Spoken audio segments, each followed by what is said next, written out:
Grabe, ang bigat pala nito, guys.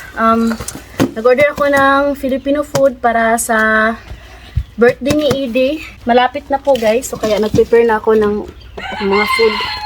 Simpleng celebration lang naman. So, give me the scissor, mami. Tingnan natin kung ano yung in-order ko. Thank you.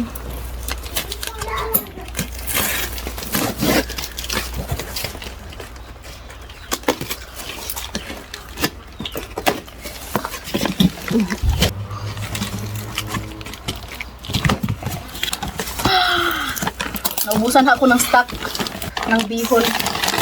Ano? 2, 3, 4, 5. Ano to?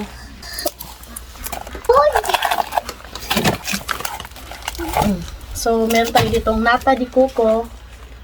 Eden. Nata di coco. Excited, mami? Eden, are you excited?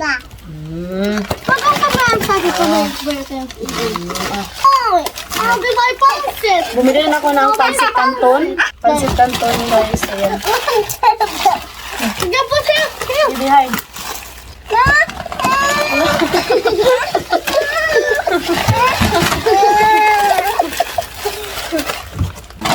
Tapos,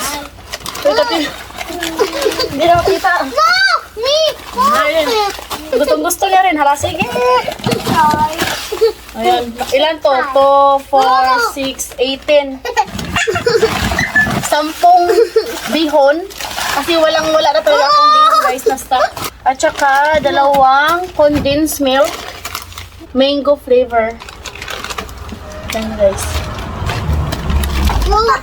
Isang soy sauce. Pancit canton pa siya dito. Ouch! Ayan, guys. Nasira na, guys. Oh, may butas. At saka, meron silang palibre. Daming pancit canton. Merong gata, guys. Si naman na. Sobrang daming pancit canton man to. Ito, at saka itong ligo. 2, 4, 6. 10 sardinas. So, nag-order din ako sa isang Pilipina ng lumpia wrapper kasi nga itong kung saan ako bumili sa Pinoy Bis na ubusan daw siya, guys, ng lumpia wrapper. So, kaya din ako sa isang Pinay na nagtitinda din ng mga ganitong pagkain. So, tamang-tama, meron po siyang stock na lumpia wrapper. So, bumili ako sa kanya. Itong bihon, ilalagay natin to sa basement. Thank you,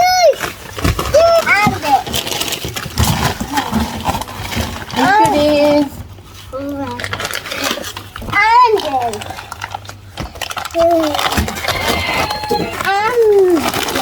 Yan. Opa!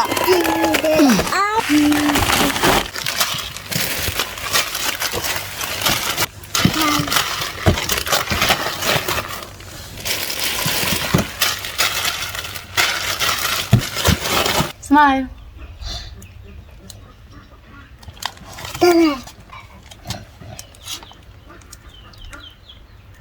Kaya pala sobrang bigat, guys.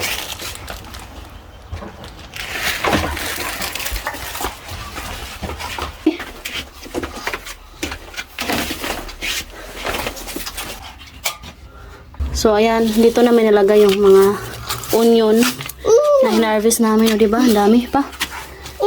Meron pa dito. O. Diba? Need lang namin to i-renovate dito kasi sobrang old na, guys. Hindi na naalagaan. Yung iba hindi pa dumating.